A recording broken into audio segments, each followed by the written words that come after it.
Nellore corporation దోమలకు రాజధానిగా మారిందని MLA Kotamreddy Sridhar Reddy అన్నారు. దోమలను నిరోధించడంపై కార్పొరేషన్ సిబ్బంది ప్రత్యేక దృష్టి సారించాలని చెప్పారు. కార్పొరేషన్ అధికారులు నిర్లక్ష్యం చేసి వీడి ప్రజలకు సహకరించాలన్నారు. నెల్లూరు రూరల్ నియోజకవర్గ పరిధిలో దోమలపై దండయాత్ర కార్యక్రమం ప్రారంభించారు. ప్రజలు దోమకాటుకు గురికాకుండా చర్యలు తీసుకోవాలని తెలిపారు. వెంటనే కార్పొరేషన్లో సిబ్బంది నియామకంపై మంత్రి నారాయణ చొరవ తీసుకోవాలని ఎమ్మెల్యే కోటమిరెడ్డి శ్రీధర్ రెడ్డి కోరారు.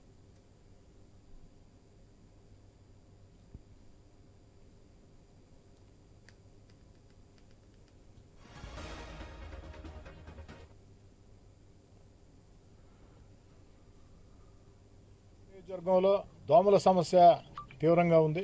ఒక్క మాటలో చెప్పాలంటే స్థానిక శాసనసభ్యుడిగా నేనే చాలా స్పష్టంగా అధికారికంగా చెప్తూ ఉన్నా. నెల్లూరు రూరల్ నియోజకవర్గం ఈ యొక్క కార్పొరేషన్ పరిధిలో ఉండే డివిజన్లు దోమలకి స్వర్గంగా, దోమలకి రాజధానిగా ఉండే పరిస్థితి. ఈ యొక్క దోమలతో ప్రజలు నానా బాధలు పడుతూ ఉన్నారు. అనేక మంది ఆ దోమ కాటులతో విష జ్వరాలకు లోనై హాస్పిటల్ పాలై లక్షలు ఖర్చు పెట్టుకునే పరిస్థితి. ఈ యొక్క దోమల నిర్మూలన కోసం స్థానిక శాసనసభ్యుడిగా అధికార యంత్రాంగాన్ని మొత్తం కదిలించాలని, అదేవిధంగా ప్రజలందరినీ కూడా భాగస్వాములు చేయాలని దోమలపై దండయాత్ర అన్న కార్యక్రమానికి నెల్లూరు రూరల్ నియోజకవర్గంలో శ్రీకారం చుట్టడం జరిగింది.